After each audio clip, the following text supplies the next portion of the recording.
The Mo crew today here in Malibu, California, high up on Deer Creek Road. It's kind of chilly. It's going to rain in a couple days. Clouds are coming in. We're not afraid of discomfort. We do it for you. We're testing the new Hyosung Korean bike, the new GD250R. It's got a new engine compared to the old GT250R. Makes a little bit more power, runs a little better. It's pretty cool looking little bike actually. It's got the X of R technology. We don't know what that is. And it's got the easy suit also, which is kind of cool. But it's pretty stealthy, cool looking bike, don't you think? So we brought it to ride against the Honda CBR300R, which is kind of in the same class, and it's a little bike that we liked a lot when we tested it before, so we threw it in the mix to go for a ride. Tell us all about it, Troy. Which one do you like? Yeah, so before I get into what I like and what I don't like about the Honda and the Hyosung, let's just take a second to look at that Hyosung. It's a pretty cool bike, ain't it? I mean, that GT was kind of meh as far as design goes, but that GD250 looks pretty slick. Trellis frame, cool angular fairings, upside down fork. Kind of going for a Ducati Panigale tail section. Ducati-ish tail section, Triumph 675 headlight type of thing. That's a cool looking bike. And then it's got a single cylinder 250cc engine, which is why we have the Honda CBR300R here. The other single cylinder engine in the class. The Ninja 300 Kawasaki and the Yamaha R3 are both twins.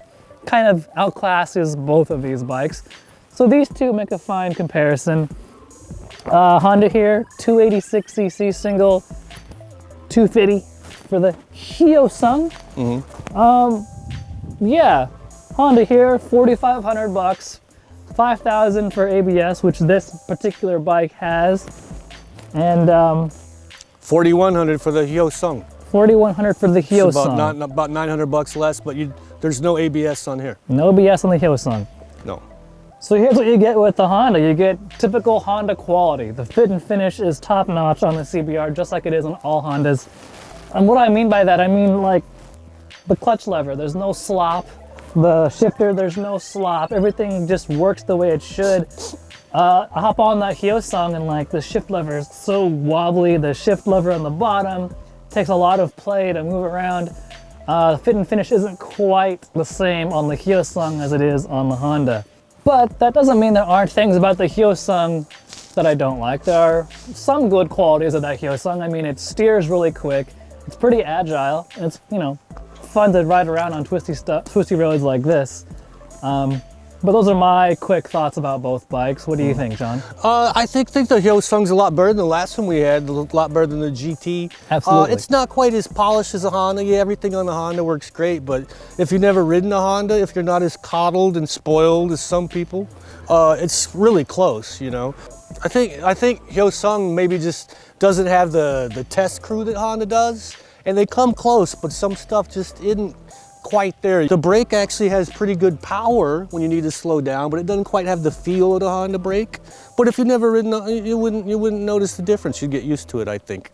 And like another thing on a little bike like this, 250, you need the gas on all the time. And this is like a quarter turn throttle, and it feels like more than that. You have to twist it a long way to get it all the way open. Like the Honda has a 1/6 turn throttle, so it's easy to get the butterflies open and take off on the thing. The Honda does have a little bit more bigger torque curve down low, but I think it's not as big as it feels just because of the throttle and little things like that you could massage yourself. And they're different kind of bikes, really. That one's the clip-ons are up here. This one, the clip-ons are below the triple clamp, so it's a more committed riding position. Yeah, I think Honda's probably got better, like, what do they call it?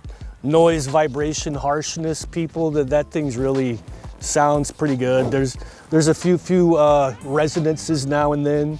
Things kind of buzz inside here a little bit.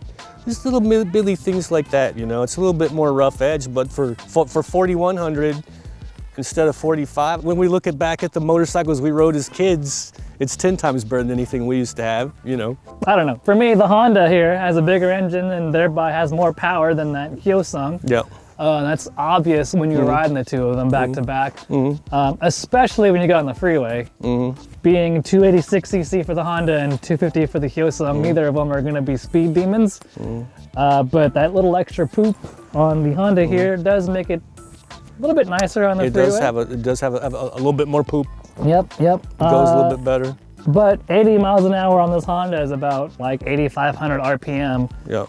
And you've only got 10.5 max RPM to work with. And so it's a really small window if you want to pass anybody. Yeah. If you don't want to spend much money, you're one of those guys we saw today as we were riding on the Snake over at Mulholland. Guys just going up and down that. If you're just getting started and you don't have a lot of money to spend, they're pretty fun to ride up and down there. They don't make much power, but the road's so tight and twisty. They're good trainers. They teach you to ride to get on a bigger bike later on if that's your goal. But for right now. Both of these bikes are good trainer bikes to learn the ropes and to learn the proper technique.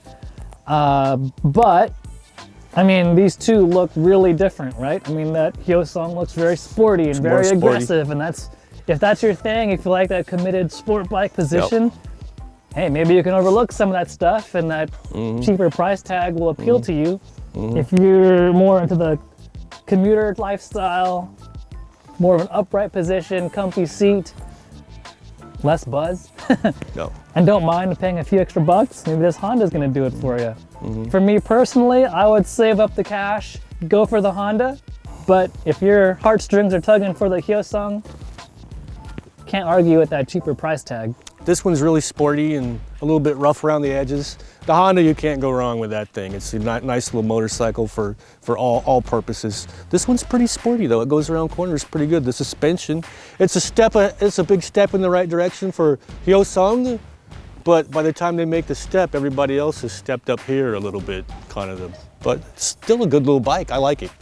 So there you go. The Honda is polished, refined, and just nice to ride. The Hyosung is aggressive looking anyway. A little bit buzzy, but really sporty too. So it's kind of a mix of worlds here. What do you want? You want the refinedness of the Honda or the sportiness of the Hyosung? Do you want the cheaper price tag of the Hyosung, or do you want to save a little bit more and go for the Honda? It's a tough choice, but to see what we think, you gotta go to Motorcycle.com and read the full review there.